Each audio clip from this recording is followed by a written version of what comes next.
Hello, मैं कुशाग्र सिंह। आज आपका फिर से स्वागत है मेरे एक नई वीडियो में। और आज के वीडियो में हम नीलगिरी माउंटेन रेलवे के बारे में जानेंगे। तो इसी का हाल फिलहाल में ही मैंने व्लॉग डाला था जिसमें कि मैंने ऊटी की टॉय ट्रेन में सफ़र किया था, मेट्टुपल्लम से लेके ऊटी तक। और ऊटी के जो रेलवे स्टेशन है तो उसका नाम है उदगमंडलम। और मेट्टुपल्लम जो है ये कोयम्बटूर के एकदम पास आता है, मतलब कोयम्बटूर से लगभग 1 घंटा यहाँ जाने में लगता है। और बाई ट्रेन ही आप कोयम्बटूर से यहाँ पर जा सकते हैं। तो इस वीडियो के मैं लास्ट में आपको ये भी बता दूंगा कि आप वहाँ पर कैसे जा सकते हैं। लेकिन सबसे पहले तो आप इसकी हिस्ट्री वगैरह समझ लीजिए। और इसका इतिहास काफ़ी ज़्यादा अच्छा था, इसलिए मैंने सोचा कि ये वीडियो यहाँ बनाना चाहिए। तो चलिए शुरू करते हैं। अब जो नीलगिरी माउंटेन रेलवे है, तो जैसा कि इसका नाम है आप इसका मतलब समझ ही गए होंगे कि ये नीलगिरी के माउंटेन रेंज में है। अब नीलगिरी माउंटेन्स कहाँ पड़ते हैं? तो ये साउथ में पड़ते हैं। वेस्टर्न घाट और ईस्टर्न घाट दोनों यहाँ पर मिल जाते हैं। तो मतलब आप पर्टिकुलरली इसको वेस्टर्न या फिर ईस्टर्न साइड में नहीं बोल सकते हैं, लगभग साउथ के थोड़ा सा सेंट्रल में है ये। और यहाँ तो मैंने आपको बता ही दिया कि वेस्टर्न घाट और ईस्टर्न घाट दोनों इसमें आते हैं। और अब ऊटी जो है तो वो पहाड़ के एकदम टॉप में पड़ता है, जिस वजह से वहाँ पर ठंडक काफ़ी ज़्यादा रहती है। और आपको तो पता ही था कि अंग्रेज़ जो थे तो वो ठंडी जगह से आए थे और इंडिया में वो गर्मी बिल्कुल नहीं झेल पाते थे, जिस कारण से उनको ठंडक तो चाहिए। तो उन्होंने ये सोचा कि क्यों ना हम एक रेलवे ट्रैक बना दें डायरेक्टली ऊटी तक के, क्योंकि उस समय रोड्स वगैरह भी उतना अवेलेबल नहीं थे। तो वहाँ जाने में थोड़ी प्रॉब्लम आती थी उनको, तो जिस कारण से नीलगिरी माउंटेन रेलवे को बनाने की सोची उन्होंने। और यहाँ ये लोग बड़ी ट्रैक तो नहीं बिछा सकते थे, लेकिन इन्होंने वहाँ पर छोटी ट्रैक बिछाई। छोटी मतलब नैरो गेज नहीं, मीटर गेज, जिसका गेज 1 मीटर का रहता है, मतलब कि दोनों पटरी के बीच में 1 मीटर का गैप होता है। और साथ ही मैं आपको बता दूं, ये आता है नीलगिरी डिस्ट्रिक्ट में। अब नीलगिरी खुद ही एक डिस्ट्रिक्ट है जिसका कैपिटल जो है तो वो ऊटी में ही है, लेकिन कई सारी वहाँ की आसपास जगह को मिलाकर एक नीलगिरी डिस्ट्रिक्ट ही अलग से बना दिया गया है। और ये सब कुछ पड़ता है तमिलनाडु में। अभी बनकर चालू कब हुई थी? तो ये चालू हुई थी 1908 में, मतलब कि 1908। अब आप सोच सकते हैं कि कितने पहले ये ट्रैक स्टार्ट हुए और आज भी ये ट्रेन्स वहाँ पर चल रही हैं। और इसमें काफ़ी ज़्यादा मेंटेनेंस लगती रहती है, जो कि हम आगे समझेंगे ही। और ये पूरे रेलवे का ऑपरेट फिलहाल अभी कर रही है सदर्न रेलवे, मतलब कि एसआर। और ये सब आते हैं सलेम डिवीज़न के अंडर में। अब ये जो रूट है तो ये है टोटल 46 किलोमीटर का, जिसमें 13 स्टेशंस आते हैं। और 46 किलोमीटर इतना छोटा रूट होने के बावजूद यहाँ पर ट्रेन टोटल 5 घंटा ले लेती है पूरा का पूरा चलने में। वैसे उसकी भी वजह है, वो भी हम आगे समझते हैं। तो सबसे पहले तो आप हिस्ट्री समझिए। अब इसके जो प्लान्स बने थे, मतलब कि नीलगिरी माउंटेन रेलवे को बनाने के जो प्लान्स बने थे तो वो बने थे 1854 में। मतलब आप समझ सकते हैं कितना ज़्यादा पहले। और इसको बनाने में भी टोटल 45 साल का वक्त लग गया, मतलब कि 45 ईयर्स। अब आप सोच सकते हैं कि कितना ज़्यादा टाइम है, 45 ईयर्स टोटल इसको बनाने में लग गए सिर्फ। वैसे तो ये लगभग जून 1899 में रेडी हो गई थी, लेकिन तब इसे कुन्नूर तक ही बनाया गया था। उसके बाद इसको भी और एक्सटेंड किया गया और कुन्नूर से ऊटी तक के लिए भी एक अलग लाइन बनाई गई। और उस समय मद्रास रेलवे से ऑपरेट करता था, तो उस समय अलग नाम था। और बाद में फिर ये सदर्न रेलवे के अंडर में आ गया। और साथ ही मैं बता दूं 1907 में ही 2 इंजन इसको मिले थे, जिनका नाम था डबल फेयरली, और ये स्टीम इंजन थे उस टाइम पे। और इन्हें बनाया किसने था? तो इन्हें बनाया था एवोनसाइड इंजीनियरिंग कंपनी ने, जो कि स्विट्जरलैंड की कंपनी थी। तो वहाँ की कंपनी ने यहाँ के लिए 2 स्टीम इंजन फिलहाल पहले बना के भेजा। और पहले ज़्यादा गाड़ियाँ तो थी नहीं, तो इन्हीं दोनों इंजन से आराम से यहाँ का काम चल रहा था और ये काफ़ी ज़्यादा सक्सेसफुल भी रहा। फिर उसके बाद यहाँ अगर हम रोलिंग स्टॉक की बात करें तो एक्स क्लास स्टीम इंजन यहाँ पर चलाए जाते हैं, जो कि थोड़ा और बाद में आए। और ये फिर कई सारे लाए गए, लगभग इसके 23 यूनिट्स यहाँ पर लाए गए। और साथ ही साथ यहाँ पर उसके बाद YDM 4 लोकोमोटिव भी चलने लग गए, जो कि डीजल लोकोमोटिव है। अब जो मेरी डीजल लोकोमोटिव की सीरीज़ थी तो उसी में एक वीडियो ये भी था कि नैरो गेज और मीटर गेज के लोकोमोटिव्स को आप जानिए, तो उसी में मैंने YDM 4 के बारे में बताया है। अगर आप विस्तार से जानना चाहें तो उसी वीडियो को देख सकते हैं, आई बटन पर लिंक मिल जाएगी। बाकी वरना आप इंजन को तो समझते ही हैं कि YDM 4 आखिर कैसा दिखता है, फोटो आप देख ही पा रहे होंगे। अब ये जो एक्स क्लास स्टीम इंजन है तो ये 80 साल पुराने थे, मतलब कि 80 ईयर्स पुराने थे। तो अब जो GOC शेड था या फिर जो पोनमलाई शेड था तो उसने इसे बाद में बदल दिया, मतलब कि इंजन में काफ़ी सारे मॉडिफिकेशन कर दिए। अब जो इसमें मेन मॉडिफिकेशन था तो वो ये था कि इसमें जो कोयले का सिस्टम था वो टोटली हटा दिया गया। फिर इसे कैसे चलाने लग गए? तो कोयले से हटा के इसे डीजल से चलाने लग गए। मतलब कि अब जो नॉर्मल डीजल इंजन होते हैं तो उसमें क्या होता है कि डीजल जला के आप इलेक्ट्रिसिटी बनाते हैं, इलेक्ट्रिसिटी को मोटर में सप्लाई करके फिर डीजल इंजन चलते हैं। लेकिन अब इसमें क्या कर दिया गया कि डीजल यहाँ पे जलेगा और यहाँ पर जो पानी भरा रहता है उस पानी को जलाएगा। उस पानी को जल के जो स्टीम निकलेगी उस स्टीम के प्रेशर से वो इंजन चलेगा। मतलब कि वर्क स्टीम इंजन की तरह ही कर रहा है, बस उसमें कैसे करते थे, उसमें कोयला से पानी को जलाते थे और इसमें डीजल से आप पानी को जला रहे हैं। उससे एनवायरनमेंट थोड़ा फ्रेंडली भी होता है और साथ ही साथ डीजल थोड़ा पावरफुल भी है, तो इसको थोड़ा ज़्यादा टॉर्क और पावर मिलती है, जिस कारण से ये थोड़ा अच्छा मॉडिफिकेशन आ गया इसमें। और साथ ही यहाँ पर स्टीम इंजन के चलने से पुरानी अपनी पहचान भी बनी हुई है। मतलब कि जो चीज़ इतने पहले ज़माने में चल रही थी तो आज भी वही चीज़ वहाँ पर चल रही है और ये चीज़ बहुत ज़्यादा अच्छी बात है। आप खुद भी इस चीज़ का एक्सपीरियंस ले सकते हैं। आप चाहें तो ऊटी की टॉय ट्रेन में आप जा सकते हैं। अब फिलहाल इसका ऑपरेशन कैसा है तो मैं आपको बता दूँ मेट्टुपल्लम से लेके कुन्नूर तक के इसमें स्टीम इंजन लगाया जाता है जो कि डीजल से चलता है, मैंने आपको अभी बताया। और कुन्नूर से उद्गमंडलम तक मतलब कि ऊटी तक इसमें YDM-4 डीजल लोकोमोटिव लगता है। और ये लोकोमोटिव आगे की तरफ नहीं लगते हैं, पीछे की तरफ लगते हैं, क्योंकि यहाँ पर एकदम स्टीप चढ़ाई है, तो ये लोग यहाँ पर धक्का मारने के लिए लगते हैं। और यहाँ की चढ़ाई का आप अंदाज़ा भी नहीं लगा सकते। अब आपने मुंबई के घाट्स के बारे में तो सुना ही होगा, वहाँ पर आपने अक्सर ट्रेन्स में देखा होगा कि हर गाड़ी में बैंकर लोकोमोटिव लगाए जाते हैं। मतलब कि एक एक्स्ट्रा से इंजन दिया जाता है ताकि वो उन ट्रेन्स को ऊपर की तरफ चढ़ा सके। या फिर मालगाड़ी में तो आगे की तरफ भी इंजन लगते हैं वापसी के समय जब ट्रेन उतरती है, ताकि ब्रेकिंग अच्छे से हो पाए। तो वो जो चढ़ाई है तो 1:40 के रेशियो में रहती है, मतलब कि 40 मीटर चलने के बाद 1 मीटर ऊपर हो जाता है। तो ये तो आपने मुंबई के घाट्स की स्टीपनेस सुना, अब आप नीलगिरी माउंटेन रेलवे की स्टीपनेस सुनिए। ये चीज़ आप सुन के बहुत ज़्यादा हैरान होने वाले हैं। अब यहाँ का जो ग्रेडियंट है तो वो है 1:24.5, और ये तो एवरेज है। अब आप समझ रहे हैं 1:24.5 एवरेज है, मतलब कि यहाँ पर 24.5 मीटर चलने के बाद 1 मीटर अप हो जा रहा है ट्रैक। और वहीं जो हाईएस्ट है यहाँ पर, तो हाईएस्ट तो है 1:12 मीटर, मतलब कि 12 मीटर चलने पर ही 1 मीटर अप हो जा रहा है। ये सबसे ज़्यादा खतरनाक ट्रैक है। और ये जो ग्रेडियंट है तो वो सिर्फ इंडिया में ही हाईएस्ट नहीं है, बल्कि पूरे एशिया का इकलौता इतना हाईएस्ट स्टीप चढ़ाई वाला रेलवे ट्रैक है ये। तो यहाँ आप समझ सकते हैं कितना ज़्यादा खतरनाक ट्रैक ये हो गया है, और इसमें चढ़ाने के लिए इंजन को कितना ज़्यादा मशक्कत करनी पड़ती है।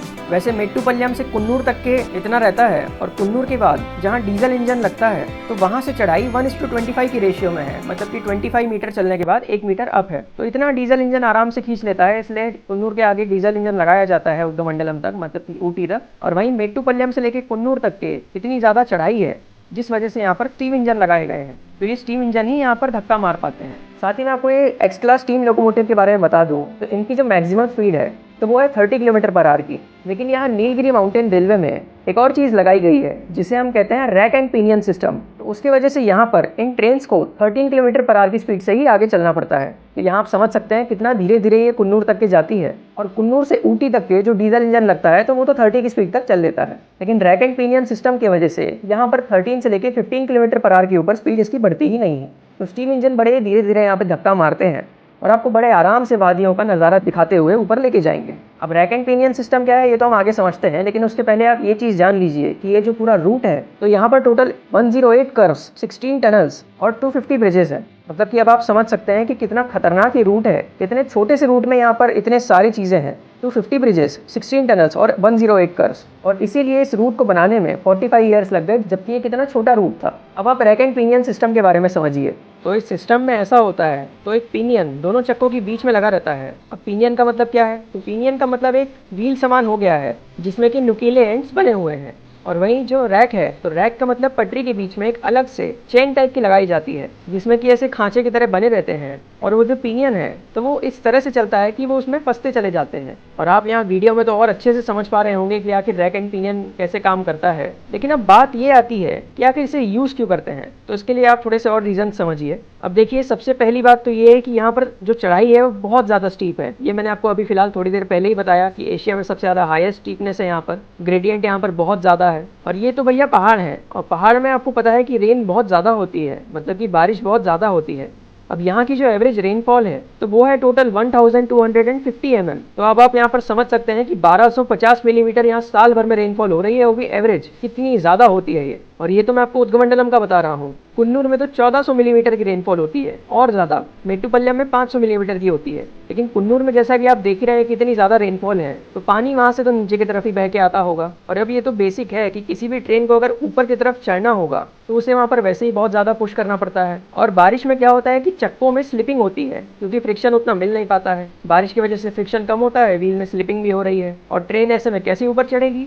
तो उसी के लिए यहाँ पर रैक एंड पिनियन सिस्टम लगाया गया। तो इसमें ये गियर की तरह फंसते चले जाएगा, जिससे कि ट्रेन का मूवमेंट बड़े ही आसानी से ऊपर की तरफ होगा। और यहाँ पर आप ये भी समझिए कि ये रैक एंड पिनियन जो ऐसा गियर की तरह दिख रहा है, इसकी वजह से ट्रेन पीछे की तरफ नहीं आ पाएगी। अब अगर मान लीजिए चक्कों में व्हील स्लिपिंग होती भी है और वहाँ पर अगर सैंडिंग आप कर भी रहे हैं, तब भी बीच में जो रैक एंड पिनियन सिस्टम लगा है इसके कारण से ट्रेन पीछे नहीं आ पाएगी। बड़े ही आराम से, स्मूथली और स्टेबिलिटी के साथ ये ट्रेन ऊपर चढ़ जाएगी। तो इसीलिए रैक एंड पिनियन सिस्टम को लगाया गया। ऐसे ही बहुत जगह लगे हैं दुनिया में, लेकिन इंडिया में इकलौता रैक एंड पिनियन सिस्टम सिर्फ और सिर्फ यहीं पे लगा है। तो यहाँ पर आपने इसका काम तो समझ लिया कि ये ट्रेन को स्लिप होने नहीं देगा और ऊपर की तरफ चलने में एक स्टेबिलिटी आ जाती है ट्रेन में। और आपने ये भी जान लिया कि इंडिया में इकलौता यहीं पर ये सिस्टम लगा हुआ है। और वैसे ये मेट्टुपालयम से कुन्नूर तक ही है, कुन्नूर के आगे ये सिस्टम नहीं लगा हुआ है। और इसी सिस्टम की वजह से जो स्टीम इंजन है या फिर जो एक्स क्लास स्टीम इंजन है, तो वो 13 किलोमीटर पर आवर की स्पीड से ही कुन्नूर तक के आते हैं। और कुन्नूर के आगे रैक एंड पिनियन सिस्टम नहीं है, तो वहाँ डीजल इंजन आराम से इसे 30 की स्पीड में ले जाता है। और एक और चीज़ आप सोचते होंगे कि डीजल इंजन मेट्टुपालयम से कुन्नूर तक क्यों नहीं जाते हैं, तो वो इसलिए नहीं जाते हैं क्योंकि इसमें पिनियन नहीं लगा हुआ है। तो अब अगर पिनियन नहीं लगा है तो वो इंजन यहाँ पर जाएंगे कैसे? और वही स्टीम इंजन तो ऐसे मॉडिफाइड है कि उसमें पिनियन लगाए गए हैं, तो इसलिए यहाँ पर एक्स क्लास स्टीम इंजन चलते हैं और जो डीजल इंजन है वो कुन्नूर के आगे लेके जाते हैं। अब आपने यहाँ रैक एंड पिनियन सिस्टम को तो समझ लिया, लेकिन यहाँ पर आपको एक और चीज़ जानने की ज़रूरत है कि ये जो ट्रेन्स है इनमें वैक्यूम ब्रेक्स का यूज़ किया जाता है। वैक्यूम ब्रेक्स बहुत पुराने ज़माने के होते हैं। अगर आप नहीं जानते तो मेरा वीडियो देख सकते हैं, आई बटन पर लिंक मिल जाएगी, तो वैक्यूम ब्रेक्स के बारे में आप वहाँ से और ज़्यादा समझ सकते हैं। बाकी तो मैं बता दूँ, यहाँ पर ब्रेक्स की बहुत ज़्यादा आवश्यकता है या फिर बहुत ज़्यादा रिक्वायरमेंट है इस रूट पर, क्योंकि ढलान इतनी ज़्यादा है। तो कभी भी अगर इंजन नहीं ढकेल पाएगा किसी भी कारण से, तो वहाँ पर ट्रेन को बहुत जकड़ के रखना पड़ेगा, बहुत ज़्यादा अच्छे से ब्रेकिंग करके रखना पड़ेगा। तो उसके लिए यहाँ पर क्या करते हैं, यहाँ जितने भी कोच लगे हैं तो हर कोच के सामने एक जन को रखा जाता है, और जैसे ही कहीं पर भी ट्रेन रुकती है तो ये लोग फटाक से हैंड ब्रेक लगा देते हैं हर कोच में, जिससे कि एक एक्स्ट्रा सिक्योरिटी भी मिल जाती है। वैक्यूम ब्रेक तो यहाँ पर लगे ही हुए हैं, साथ साथ हैंड ब्रेक्स भी यहाँ पर लगा देते हैं, और जैसे ही ट्रेन चलने वाली रहती है तो वो हैंड ब्रेक को हटा देते हैं। अब आपने मेरे वीडियो में देखा ही होगा कि वो लोग हर कोच के आगे में खड़े रहते हैं और थोड़ी सी जगह भी बनी रहती है इन लोगों के खड़े रहने के लिए। और साथ ही ये लोग यहाँ पर सिग्नल एक्सचेंज भी करते हैं, मतलब कि ग्रीन फ्लैग या रेड फ्लैग भी दिखाते हैं ताकि पीछे की तरफ आराम से लोको पायलट तक के सिग्नल पहुंचे। क्योंकि भैया जब भी मोड़ रहती है तो लोको पायलट सबसे आगे वाला डिब्बा तो देख नहीं पाएगा, लेकिन हर कोच में लोग खड़े हैं तो वो अपने सामने वाले कोच के लोग को देख पाते हैं। तो जो सबसे सामने वाला है अगर वो रेड फ्लैग दिखाएगा तो उसके पीछे वाला वो देख लेगा, वो भी रेड फ्लैग दिखाएगा, उसके पीछे वाला भी रेड फ्लैग दिखाएगा, और ऐसे ही लोको पायलट तक सिग्नल पहुंच जाएगा कि ट्रेन को रोकना है। तो यहाँ थोड़ा सा एक अजीब सिस्टम है जिसे कि आप अभी समझ पा रहे होंगे, और बहुत ज़्यादा यूनिक सिस्टम भी है। इंडिया में तो इकलौता ही सिस्टम है, और यहाँ की चढ़ाई तो आपने सुनी ली। और साथ ही मैं आपको एक और चीज़ बता दूँ, 2005 में इस रूट को यूनेस्को वर्ल्ड हेरिटेज साइट घोषित किया गया था। मतलब कि अब आप समझ सकते हैं ये वर्ल्ड हेरिटेज साइट है, मतलब कितनी बड़ी चीज़ हो गई है अब यहाँ पर। इससे ज़्यादा अच्छा अब यहाँ पर क्या ही हो सकता है कि ये वर्ल्ड हेरिटेज साइट भी है। यहाँ पर एक रैक एंड पिनियन सिस्टम भी लगा है, इतने सारे टनल्स है, ब्रिजेस हैं और कर्व्स भी है। फिर ऊपर से आप पहाड़ों में जा रहे हैं तो आपको घना जंगल मिलेगा, और इस घने जंगल में आपको सबसे ज़्यादा नीलगिरी के पेड़ ही देखने को मिलेंगे। और सिर्फ यहाँ पर नीलगिरी ही नहीं है, इसके साथ यहाँ पर देवदार के पेड़ और साथ ही साथ सरू के पेड़ भी आपको देखने को मिलेंगे। अब अगर मैं आपको इंग्लिश में बताऊं तो नीलगिरी का मतलब हो गया यूकेलिप्टस ट्री, देवदार का मतलब हो गया पाइन ट्री, और सरू का मतलब हो गया साइप्रस ट्री। तो ये 3 टाइप के पेड़ आपको यहाँ पर देखने को मिलेंगे, लेकिन सबसे ज्यादा क्वांटिटी में आपको यहाँ पर नीलगिरी के पेड़ ही दिखेंगे, जिस वजह से यहाँ की डिस्ट्रिक्ट का नाम भी नीलगिरी डिस्ट्रिक्ट है। और यहाँ से एक एक्सप्रेस भी चलती है जो कि MGR चेन्नई सेंट्रल से मेट्टुपालयम तक आती है, उसका भी नाम नीलगिरी एक्सप्रेस है। तो नीलगिरी के नाम पे यहाँ का डिस्ट्रिक्ट भी पड़ गया और एक्सप्रेस भी पड़ गई। अब लास्ट में आप एक और चीज जान लीजिए कि इस रूट पर काफी सारे फिल्मों की शूटिंग हुई थी। अब सबसे पहले डेविड लीन की अ पैसेज ऑफ इंडिया की यहीं पे शूटिंग हुई है। वेलिंगटन जो स्टेशन है तो वहाँ पर आर्मी की स्टोरी लाइन की काफी सारी फिल्म्स बनी है। फिर केट्टी रेलवे स्टेशन में मलयालम फिल्म बनी थी जिसका नाम था समर इन बेथलेहम। उसके बाद जो लवडेल स्टेशन है तो वहाँ पर मूनरम पिराई नाम की पिक्चर बनी थी जो कि तमिल मूवी थी। इसके बाद BBC की एक डॉक्यूमेंट्री भी निकली थी इंडियन हिल रेलवे, जिसमें कि इसका जिक्र किया गया था। और सबसे फेमस दिल से पिक्चर जो कि बॉलीवुड की है, तो उसमें जो छैया छैया सॉन्ग था जो कि शाहरुख खान का है, तो वो इसी ट्रेन में बना था। वो तो आपने सुना ही होगा, देखा भी होगा, और ये चीज शायद तक आपको पता भी होगी।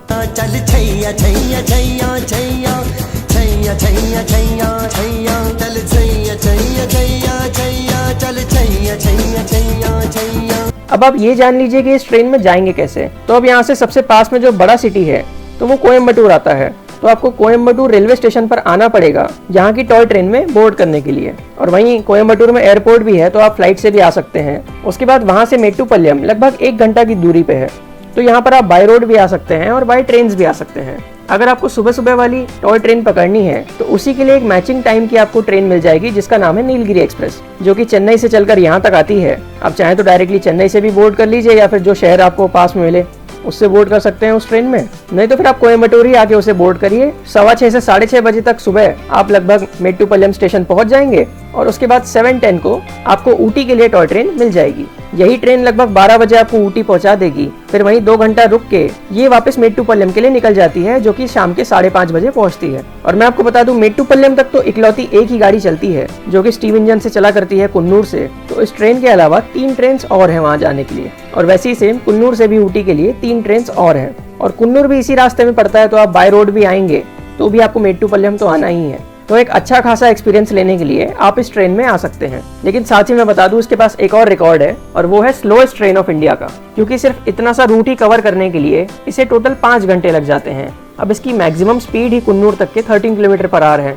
तो जिस कारण से ये स्लोएस्ट ट्रेन ऑफ इंडिया बन गई है। और साथ ही मैं आपको एक और चीज बताना भूल गया, अब कुन्नूर में चाय बागान आपको बहुत ज्यादा देखने को मिलेंगे, वैसे ही ऊटी में भी है, तो इनका भी नजारा यहाँ पर काफी ज्यादा सुंदर आता है। तो जंगल के साथ साथ चाय बागान भी आपको यहाँ पर देखने को मिलेंगे। तो अब वेट मत करिए, जल्दी से यहाँ की ट्रेन की टिकट कटाइए और जाइए। यहाँ की जो ट्रेन है तो उसमें रिजर्वेशन आपकी बुकिंग डेट की 1 महीना पहले शुरू होता है। जैसे कि नॉर्मल ट्रेन में 4 महीना पहले आप रिजर्वेशन करा सकते हैं, वैसे ही इस ट्रेन में आपको 1 महीना पहले रिजर्वेशन कराना पड़ेगा। आप चाहें तो वहीं ऑन स्पॉट जाके करा सकते हैं, लेकिन बहुत कम उसमें सीट्स बचती है, इसलिए ऑनलाइन ही करवाइए। तो अभी भी अगर आपको कुछ डाउट है तो आप कमेंट सेक्शन में पूछ सकते हैं। तो अगर वीडियो पसंद आया हो तो लाइक, सब्सक्राइब, शेयर जरूर से करें।